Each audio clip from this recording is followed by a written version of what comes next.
Alright guys, welcome back to Days of Darkness and welcome to my review of Aliens. This one came out in 1986. It is starring Sigourney Weaver, Michael Biehn, and Carrie Henn, and was directed by James Cameron. Whoa, man. Oh god, we're gonna be here a little while. I have a bad feeling. A good feeling, because I love talking about this movie, but I love talking about this movie. So we're gonna be here for a little while. That being said, I made it no secret that I absolutely 100% adore Alien. I think it is the second best sci-fi horror film of all time, only bested by The Thing, and that's by a thin margin. But yeah, man, I fucking adored Alien, and I remember, as a kid, I don't remember the circumstances of how I viewed Aliens for the first time. I know it had, for some reason I had to wait for a while before I got to see the second one. And for a while, being a little kid means I probably had to wait like a month or something. But dude, when I finally got to see this, I was like, holy shit. And it was immediately noticeable, and it still is now. The style of film is just, it's drastically different from the first installment of the series, and I think it's all the better for it.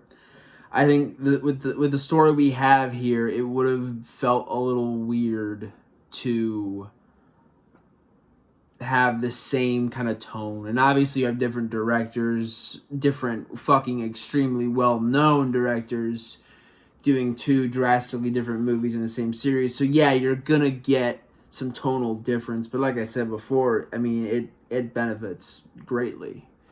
I think the story we have here fits phenomenally with the first one. I'm impressed I was able to say that.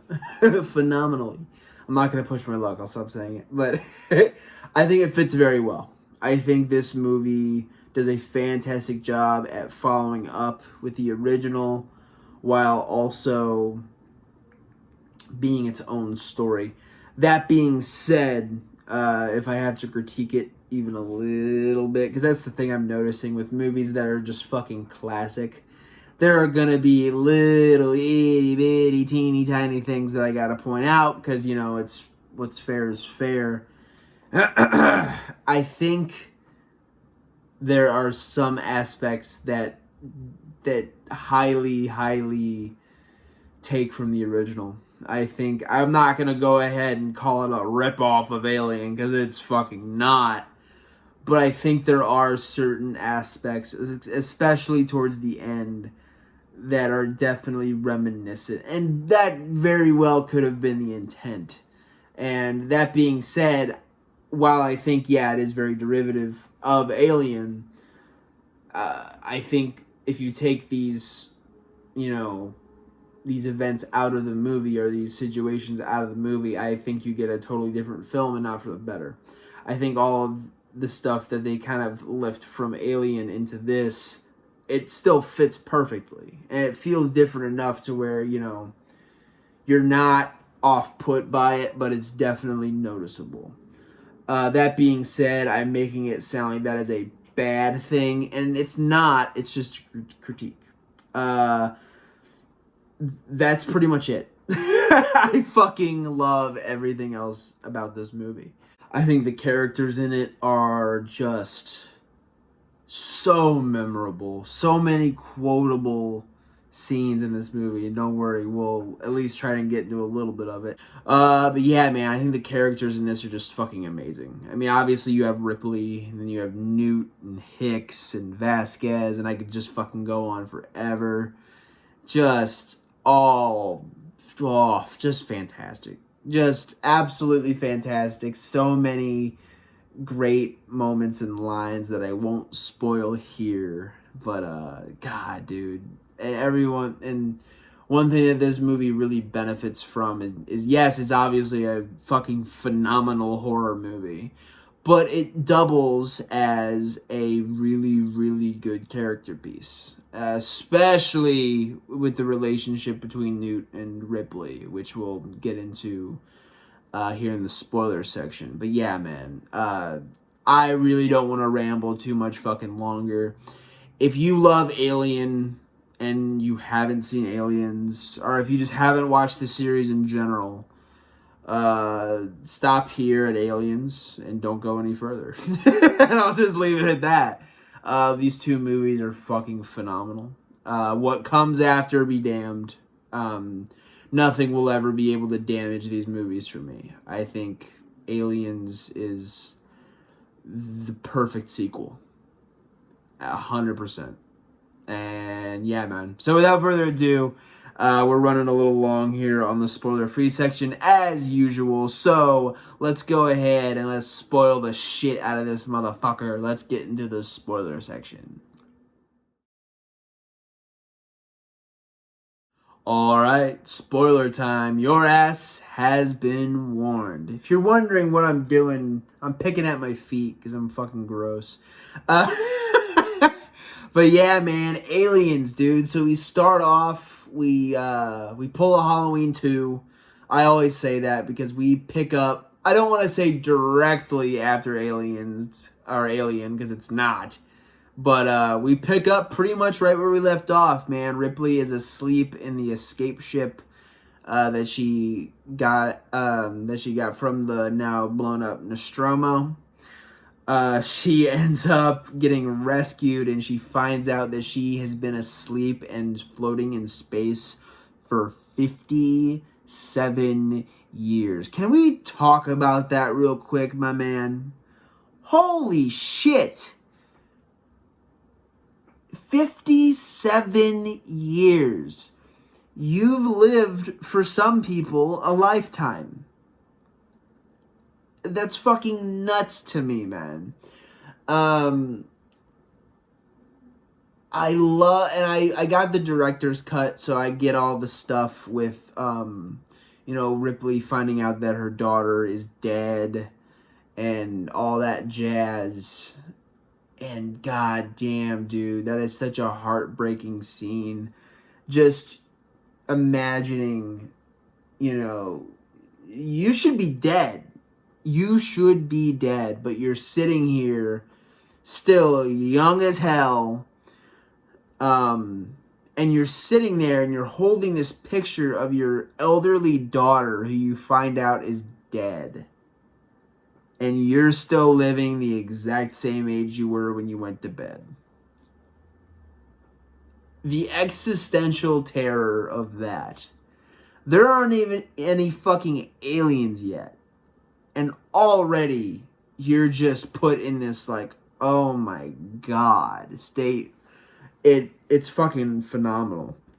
I love the decision to do that. It lets you start fresh.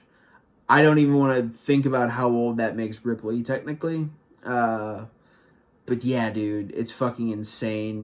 She has to go to this meeting with all these fucking corporate assholes. Like, yo, you blow up our ship. And she's like, yeah, because there's a goddamn alien on it. Of course, they don't believe her. But eventually, they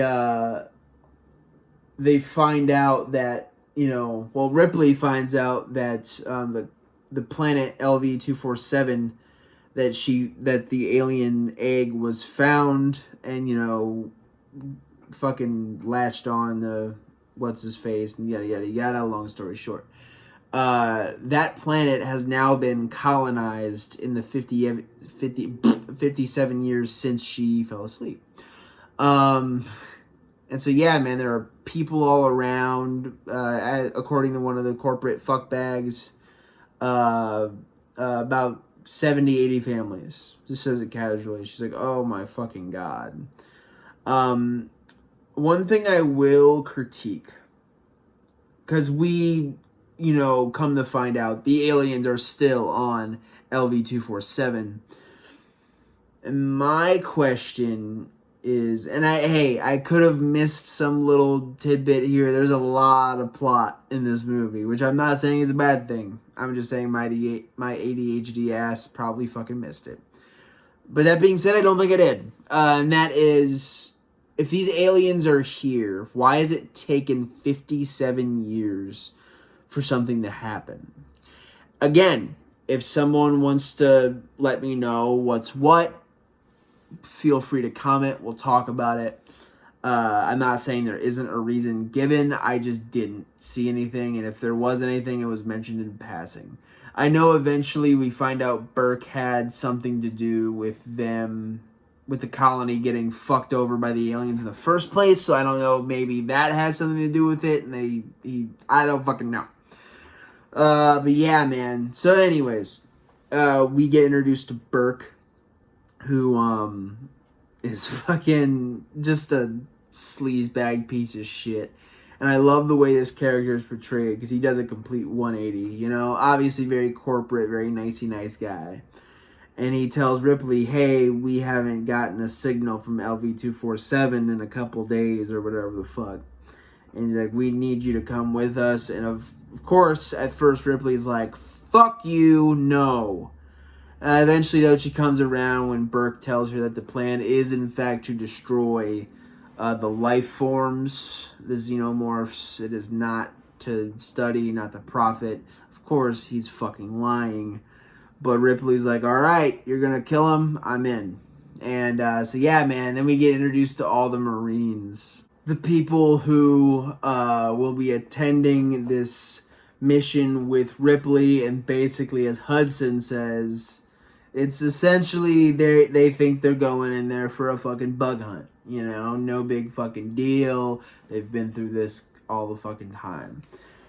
Fucking whatever. You know, they're very, very cocky. They're very sure of themselves, very arrogant. You know, rightfully so to an extent. They're trained military combat soldiers, futuristic ones at that. So they're like, we got all the firepower, we're experienced, these motherfuckers ain't got shit on us, and that is dead wrong. But we'll get there when we get there. I fucking love, just, you know, Hudson going up to Vasquez, and he's like, hey Vasquez, have you ever been mistaken for a man? She's doing pull-ups, and she's like, no, have you? It's just those little things, man. It gives this movie so much charm. You know, a lot of writers would just have these guys be, and gal as far as Vasquez is concerned, and there's another lady there too. A lot of writers would be very prone to making these characters very one note. And I'm not gonna act like they're just so in-depth characters. You know, it could be said that some of them are a tad one-dimensional. But that one dimension is fucking phenomenal. And you get someone like Hudson, who is like, you know, this cocky, arrogant bastard. But he kind of, I don't want to say he's an outright coward, because he does go out of his way to help Newt at one point, yada yada. But he's a fucking fraidy cat, man. Like, he's... Once shit starts hitting the fan, obviously you get the, oh, that's it, man. Game over, man. Game over. You get stuff like that, and it's like, oh, yeah, you're just being a bitch. Rightfully so, though. There'd be a lot of people who would be shitting their pants in this situation. But yeah, man, these guys go to LV-247, and their first little run-in with them, man, a lot of them get killed. Like, a fuck ton of them get killed, like, immediately. There's a little exposition, too, where they find out they're in a certain part of the colony where I think it's like there's a gas change. Fucking building shit. I don't know. But they basically find out if they fire a bullet in the wrong way and they hit a fucking pipe or whatever the fuck, this whole place could be Nukesville. So they're like, okay, maybe not want to do that. They all turn in their magazines. Obviously, Vasquez is a little shit. So she's like, nah, I'm going to keep mine. And her, I guess it's her boyfriend. I don't remember his name. But I guess her boyfriend keeps his as well. And Hicks has his shotgun that he keeps with him. He's like, just for close quarters. But yeah, these fucking, it doesn't even matter, dude. These guys get their fucking asses kicked. They have the disadvantage of not having weaponry, but I get the sense it really wouldn't even have mattered. They are taken completely off guard by these fucking aliens, dude, and it was a joy to witness. And they eventually run into Newt as well, which I gotta talk about the very cute, very pure relationship between Ripley and Newt. Obviously, and Newt's the only survivor of this colony. Her parents and her brother, as we see in one of these scenes that is presented to us in the director's cut. Her parents are fucking dead. Her brother is dead. She is all alone. Everybody else in the colony is dead. The men, the women, the children, everyone's gone. It's just Newt. And yeah, man, so it's very tragic. And obviously Ripley just found out that her child, her own daughter, has been dead for a while. I think when she gets the news about her being dead, she's been dead for a couple years. So she obviously has to take this on, and she kind of becomes that mother role for Newt. Obviously, this kid's very, very scared and very vulnerable being a child. But yeah, man, I just think their relationship is so natural. There was, at one point, she calls her mommy, which on the surface is it's cute. It's cute, but it's like, oh man, it's just, and that felt like a little bit of a reach. But again, I'm just picking little shit, like little shit. I still think it is a very sweet moment nonetheless, and obviously Newt, needs a mom, and Ripley's there to oblige, and it is a very, very, very sweet, pure relationship. She also has a little romantic thing going on with Hicks, which they kind of flirt a little bit here and there, and I thought that was also pretty nice. Like I said, man, in this movie with just like aliens popping out of we only get one chest burst actually, but aliens popping out of people's chests and ripping people open and yada yada yada. There's a lot of heart to this movie, man. A lot of really good character work here, especially between the main three. Also, I didn't even mention, I love the fact that she is very wary of androids now, given what happened with Ash in Alien. Bishop, who's the new robot, the new android. I love the scene of him, doing the knife thing, and Vasquez's boyfriend grabs Hudson's hand. He's like, "Hey, man, what are you doing, man? No, not me, man, no!" And fucking Bishop just starts, I'm not gonna fucking do it. I don't want to tip the camera over. But yeah, man, he fucking goes to town. And you don't, as a new audience member, you don't realize that he's an android yet. And then all of a sudden, he starts bleeding that white blood. And he's like, "Oh, I never miss." And Ripley's like, "What the fuck? Like, you didn't tell me anything about a fucking android being here," and yada, yada, yada. And I love that, relationship between her and Bishop as well, which starts out very, very rocky, but over time, he does prove himself. I also enjoy the fact that the aliens are not the only threat in this movie. They're the main threat. They're like the threat. But I love that, at one point when they call for evac after the first real ambush, an alien stows away on the ship and kills two of the Marines. And one of them was the pilot. So that fucking thing comes crashing down and it damages the cooling system, and they find out in 4 hours. It's going to take 17 days for another evac to arrive, but they don't have 17 days. Because that cooling system is damaged pretty bad. And they have 4 hours to get out of there. Or replace the, repair the cooling system. And Bishop volunteers, and being a extreme claustrophobic, Not in the sense that, like, I shouldn't have said extreme claustrophobic. That's not what I meant.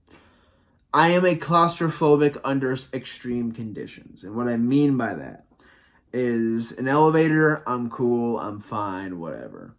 Even like, I live in St. Louis, and going up into the arch, those little orbs that they bring you up in, I'm cool. I'm cool with that.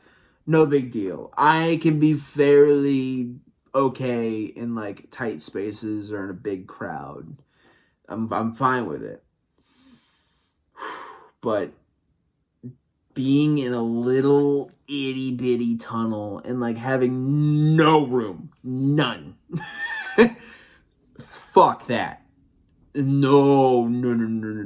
There's a place in St. Louis called the City Museum that has some situations like that. It's where it's a big adult playground, basically. Not like that, but it's just a place where you can crawl around and a bunch of shit. It's real fun. But yeah, there are some tunnels in there that I just nope. So when he starts going in this tunnel and just he's shimmying through it, I'm like, oh God! I don't like it. I don't like it at all. It's weird that is like the one scene of this movie where I'm actually like terrified. I'm like, oh God, no. Really, really tight spaces and deep water. Those are my two no-nos. No go. But anyways, man. So yeah, he goes to fix the cooling system. Meanwhile, at a certain point, Ripley and Newt go to take a nap. And because obviously, they've had a hell of a day. So they go and take a little napski. And when they wake up, they find out that the lab that they're in has been tampered with.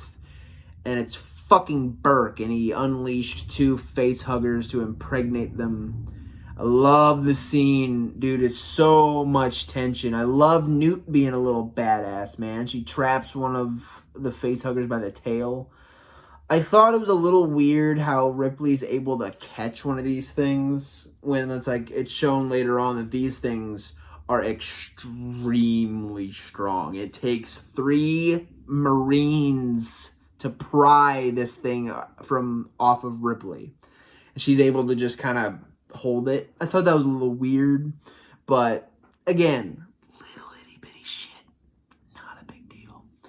But yeah, man, I love that sequence. Marines bust in and just completely waste these 2 little face huggers, man. Like they blow these things apart. Good shit. But yeah, they're about to waste Burke because they find out he's the little fucking rat bastard who did this, and it's revealed that he was wanting to bring them back as embryos inside of Ripley and Newt to, profit off of them, essentially. So yeah, they're about to fucking kill him, rightfully so. But then we get the big ambush. Holy fuck. Probably like that, and then the final battle. There's a lot of scenes that are contenders for my favorite scene of this movie. This is one of them. Every time I think of this movie, my favorite shot of the movie by far is when I believe it's Hudson looks up in the ceiling. First of all, I love the tension of the aliens slowly, the power goes out. And Hudson's like, how can they fucking cut the power, man? But Bill Paxton, dude, rest in fucking peace, by the way. I was so heartbroken when he died, man. Ugh. Absolute legend. But anyways, man, he's like, how the hell could they cut the power? But yeah, man, and they think they're just coming through the doors, but now Hudson's reading that it's like they're like 3 meters away from them. So they're like, what the fuck? Sure enough, man, I believe it's Hudson peeks up into the ceiling. He flashes his light. Like, I would compare this shot to like when you see maggots all over a rotten piece of like meat or something, all just huddled in this ceiling, and they're all fucking crawling towards them. Absolutely terrifying. I would well, first of all, if I saw one alien, I would shit myself. But seeing had to have been fucking 50 of them just in there, just palling around, man. Fuck that. But yeah, and then ensues is the final little ambush of the aliens. Takes out everyone, man. Hudson dies. Vasquez dies. Lieutenant What's-His-Dick dies. I didn't even mention him. But yeah, in the first ambush, he's like frozen up and he kind of redeems himself when him and Vasquez kind of sacrifice himself and blow up a couple aliens in the process because Vasquez is burned pretty bad by the acidic blood. But yeah, man, they fucking die. Hudson gets pulled into the floor, which I love the fact that we don't really get any sort of solid closure with his death. You're just kind of left wondering. And if you played Aliens Colonial Marines, which sucked fucking cock, you would know that Hudson got chest bursted. And that's how he died. Which I didn't need to know that. I fucking hate that game anyway. So, but yeah, man, so Hudson gets drug off. He's done. Burke runs away like the little bitch he is. And I love the fact that I had to get that little bitch in there. He deserves the enunciation of the word bitch, because he's a bitch. Anyway, so he runs off and he gets... I was really disappointed with his death. I gotta say, man. Cutaway death. The alien... One of the aliens fucking does his little, face inside of his face gimmick. Don't even get a head puncture. Don't get nothing. I wanted to see that dude get his fucking face ripped off. But yeah, no, we just left up to the imagination of what happened to him. And I like to think he just got his whole face just chunked right the fuck off. Fuck Burke. Moving on. I love that character, don't get me wrong, but I love to hate him. Bitch. Moving on. So, yeah, man, everyone's fucking dead except Hicks, Ripley, and Newt. So Newt ends up finding herself in this water, and I almost said Vasquez for some reason. Hicks and Ripley are trying to cut her out. Absolutely adore the shot of just little Newt just all scared in the water, and then all of a sudden this fucking alien just slowly rises out of the water. I'm like, oh shit. I fucking love that. That's another contender for favorite shot of the movie. I think that shit is just beautiful. James Cameron is a fucking genius, though. You can't really be surprised, but fucking awesome, man. But yeah, so Newt ends up getting taken away. When they finally bust in there, Ripley just sees her little doll head floating in the water. She's like, fuck! But yeah, man, so her and Hicks end up getting rescued by Bishop. They're able to get to the escape, but Ripley's like, no, fuck this. At one point, too, Hicks gets a chest full of acid. He's not dead or anything, but he's fucked up, and he's down for the count, man. That's the last we really get of Hicks. But yeah, dude, and Ripley goes back for Newt. At this point, the whole place is fucking melting down. Shit is not looking good. And like I said before, it is kind of derivative of Alien with the place is about to blow up, you better hurry up at the end kind of thing. It's a little derivative, but it's unique enough to where it doesn't damage the movie by any stretch. Really the big noticeable derivative is later on, which still gives us a fucking amazing final battle. So even that, I really don't mind. Moving on. So she goes back to get Newt. She ends up finding her in the nest. And I love just all the fucking eggs being laid. And she looks up and we get the queen. I adore the design of the alien warriors. I think they are fucking phenomenal. It's the best, one of the best creature designs of all time, if not the best. The queen, not even better, but in her own way, fucking phenomenal. Like, it's exactly the way it should look. I love that extended, almost headdress-esque shit she has on her head. She's obviously fucking huge. She's significantly bigger than a regular alien. Fucking beautiful, beautiful creature, man. Absolutely awesome.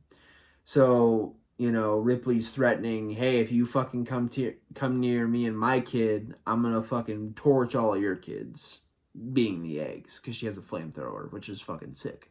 The alien queen actually tells her boys to back off, and these two xenomorphs are just kind of like crawling back, and I'm like, oh shit, like she is Queen Bee, man. What she says goes. And yeah, man, these fucking aliens back off, and sure enough, one of the facehugger gimmicks starts to open up, and Ripley's like, yeah, fuck you. And just fucking torches all of them, pisses the queen off. She goes and gives chase to Ripley and Newt, and they go to the dock and find out, they see that Bishop is gone. She's like, shit. Yeah, goddamn you, Bishop, motherfucker. I knew it. Androids, can't trust them. And sure enough, right as soon as all hope is lost, Bishop is back. He has the ship, all yada yada. And they, her and Newt end up getting on, and all is well. No, we see them load up, but we did not see the fact that the alien queen actually stowed away on that ship as well. Whole fucking colony goes up in smoke. They get on the ship safe. All is well. All is good. Nope.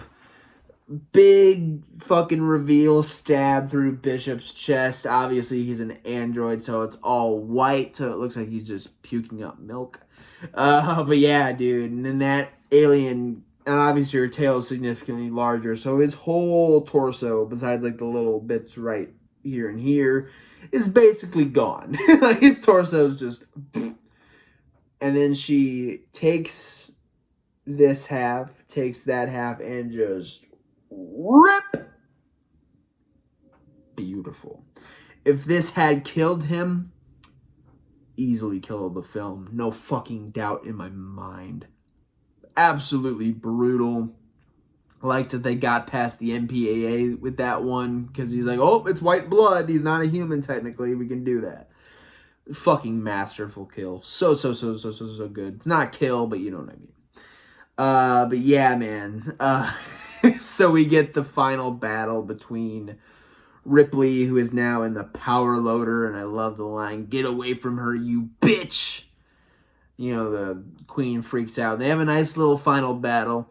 Little clunky. Little, she's in a fucking power loader. It's not like she's going to be doing kung fu kicks or anything like that, but...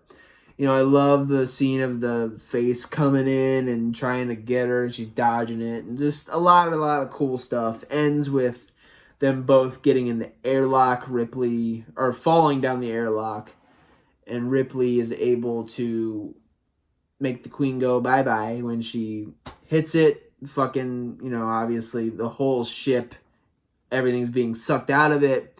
The queen eventually goes, she lets go, and I wouldn't even necessarily say dies. I'm not sure. I'm pretty sure aliens can breathe just fine in space. Not too sure about that, but I would assume so. Come on. But yeah, the alien queen gets sucked out of the ship, and Ripley's hanging on for dear life. She eventually is able to make it. There's a little cute moment where Newt actually saves Bishop from getting sucked out, because he's just half a fucking body now. And she's like, Bishop! And grabs him. That was cute. And yeah, man. Ripley's able to get out. And they all go to sleep. Bishop's in this, med bay thing.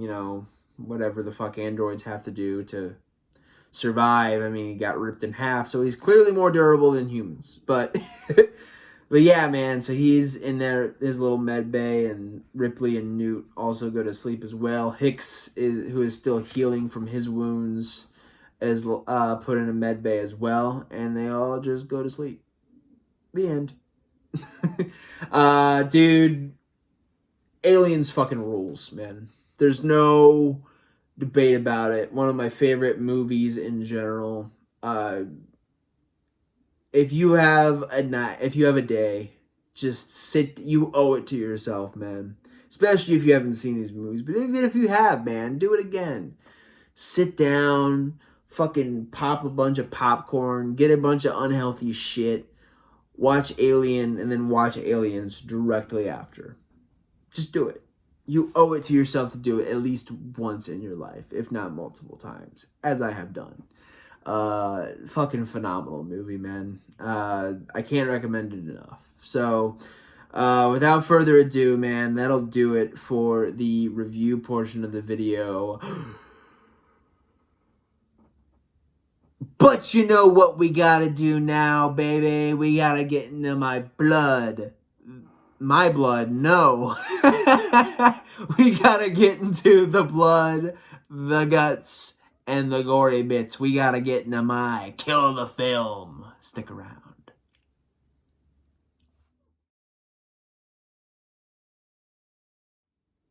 Aliens fucking rules.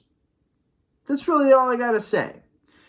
That being said, as far as blood and guts, we absolutely get it, but not in droves. This is not an overly bloody, gory movie. James Cameron has never been that type of director. Not usually, because I don't need blood and guts in my movies, but I think one would expect it from all the aliens running around, but we really don't get a lot. Like I said, I know the Burt kill was fucking pretty disappointing, to be totally honest.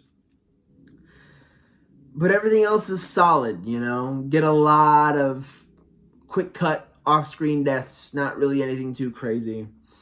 Big shout out to Vasquez and Lieutenant What's-His-Dick blowing themselves up. That was pretty fucking crazy, with the aliens getting blown to bits as well. Hudson's death, just getting dragged under the fucking grate, not really knowing what happened to him. No, Aliens Colonial Marines is not fucking canon. Don't at me. It's not canon. Fuck you. We don't know what happened to him. He could have gotten ripped apart, could have gotten face hugged. We don't know. And that's the way it stays. But moving on. So, but yeah, Hudson just getting drug under is fucking brutal. I love the scene with Bishop getting ripped in half. I know it's not technically a kill, and like I said, if it was a kill, it'd be in that KOF, baby. I'm telling you right now, it's fucking magnificent. But that being said, he does survive the movie. He's not dead, so can't count him. But yeah, and of course people will debate if you can even count an android death in a movie. Whatever, fuck you. But moving on. Easily, man, Kill the Film. It's not a very significant death, but as far as just sheer brutality, I'm gonna have to give it to that random lady who gets chest bursted at it's close to the beginning of them being on LV-247. Just absolutely fucking vicious chest burst again. 2 chest bursts, man, get KOF. It's not a surprise, man. It's a fucking crazy, brutal way to go. But yeah, man, this alien just pops out of this poor woman. She wakes up and she's like, kill me, kill me, kill me. And she can't really yell. She's like, kill me, kill me. And they're like all confused. And of course, alien fucking rips and tunnels its way out. It's like, it's a lot more of a, I don't want to say deliberately paced death than the original chest burst scene, but it is definitely more graphic in just how it's like literally tunnels out of her chest. It's fucking brutal. And it gets my kill of the film, man. Not a whole lot of carnage candy in this. We get a lot of carnage. Also, shout out to the pilot death causing the crash. That was also really good. Really good blood splatter there. But yeah, man, not a whole lot of the red stuff, but we get a good amount of it nonetheless, and I think it's all very effective. So, yeah, man, that'll do it for Kill the Film, and that'll do it for Aliens. What a fucking great movie. Next time on Days of Darkness, I'm going to hit you guys with a little bit of a surprise, a little bit of a, something cool. I don't want to reveal what it is yet. It's just something I've been kind of bopping around in my head, and I figured, you know what? Be a good time to do it right now. So, next week, you're going to get a little bit of a surprise, baby, and I'll save it till then. All right, guys. As always, thank you so much for coming here, supporting the channel, supporting the dream, and supporting horror in general. And yeah, man, take care of each other, take care of yourself, and keep watching horror. All right, guys. Have a good day.